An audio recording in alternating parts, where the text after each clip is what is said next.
အိမ်မှာကိုယ်တိုင်လှုပ်ရှားလို့ရတဲ့အရသာရှိတဲ့ကြက်သွန်ဖြူပေါင်မုန့်ကိုဘယ်လိုလုပ်ရမလဲဆိုတာသိကျင်ပါသလားဒီနည်းလမ်းလေးကသင်အတွက်အထောက်အကူဖြစ်ပါလိမ့်မယ်ကြက်သွန်ဖြူပေါင်မုန့်ဟာအစားအစာတိုင်းနဲ့လိုက်ဖက်ပြီးလူကြိုက်များတဲ့မုန့်တစ်မျိုးပါအခုကျွန်တော်တို့အိမ်မှာအလွယ်တကူလှုပ်ရှားနိုင်မဲ့နည်းလမ်းကိုရှင်းပြပေးပါမယ်ပထမဆုံးပေါင်မုန့်ကိုထက်ချမ်းခွဲပါထို့နောက်ထောပတ်နှံထားသောကြက်သွန်ဖြူနံနံပင်တို့ကိုရောမွေပြီးပေါင်မုန့်ပေါ်တုပ်လိမ့်ပါမီးဖို့ oven ထဲမှာတစ်ဆက်15မိနစ်ခန့်ရွှေအိုရောင်တန်းလာသည့်အထိဖုတ်ပေးပါ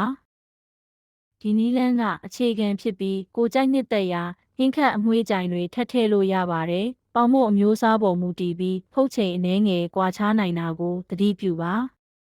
ဒီနည်းလမ်းလေးကသင်အတွက်အထောက်အကူဖြစ်မယ်လို့မျှော်လင့်ပါတယ်စမ်းလုပ်ကြည့်ပြီးသင်အတွေ့အကြုံကိုဝေမျှပေးပါဦးကျွန်တော်တို့ရဲ့နောက်ထပ်ဗီဒီယိုတွေကိုလည်းစောင့်မျှော်ကြည့်ရှုဖို့မမေ့ပါနဲ့နော်